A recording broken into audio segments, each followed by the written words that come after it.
स्नान और नहाने में क्या अंतर है, आज हम जानेंगे इस कहानी के द्वारा। एक बार देवी सत्यभामा ने रुक्मणी जी से पूछा कि दीदी, क्या आपको मालूम है कि श्री कृष्ण जी बार बार द्रौपदी से मिलने क्यों जाते हैं? कोई अपनी बहन के घर बार बार मिलने थोड़ी ना जाता है। मुझे तो लगता है कुछ गड़बड़ है। ऐसा क्या है जो बार बार श्री कृष्ण द्रौपदी के घर जाते हैं? तो देवी रुक्मणी ने कहा, बेकार की बातें मत करो, यह बहन भाई का पवित्र संबंध है। जाओ, जाकर अपने काम करो।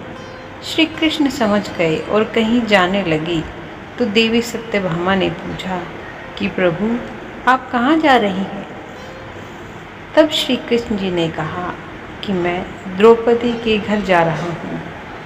अब तो सत्यभामा जी और बेचैन हो गई और तुरंत देवी रुक्मणी से बोली, देखा दीदी, फिर वही द्रौपदी के घर जा रहे हैं।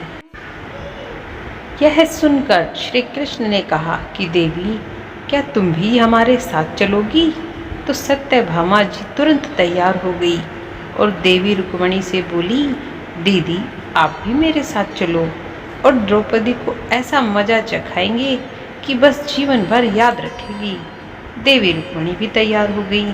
दोनों रानियां द्रौपदी के घर पहुंची तो देखा द्रौपदी अपने केस संवार रही थी। जब द्रौपदी केस संवार रही थी तो श्री कृष्ण ने पूछा, द्रौपदी, क्या कर रही हो? तो द्रौपदी बोली, भैया, केस संवार के अभी आई। तो श्री कृष्ण जी बोले, तुम क्यों केस संवार रही हो?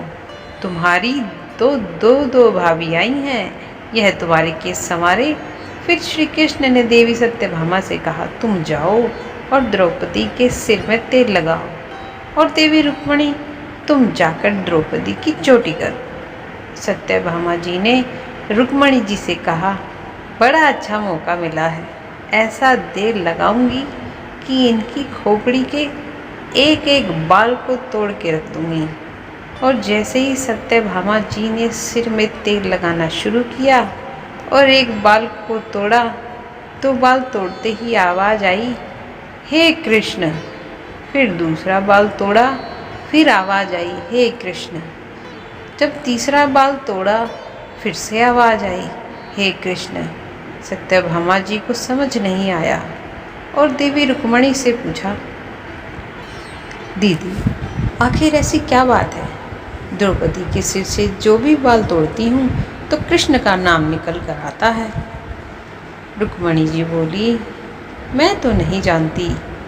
पीछे से श्री कृष्ण जी बोले, देवी सत्यभामा, तुम देवी रुक्मणी से पूछ रही थी कि मैं दौड़ दौड़ कर इस द्रौपदी के घर क्यों जाता हूँ, क्योंकि पूरे भूमंडल पर, पूरी पृथ्वी पर कोई संत, कोई साधु, कोई सन्यासी, कोई साधक, कोई भी उपासक ऐसा नहीं हुआ जिसने एक दिन में 1.5 करोड़ बार मेरा नाम लिया हो।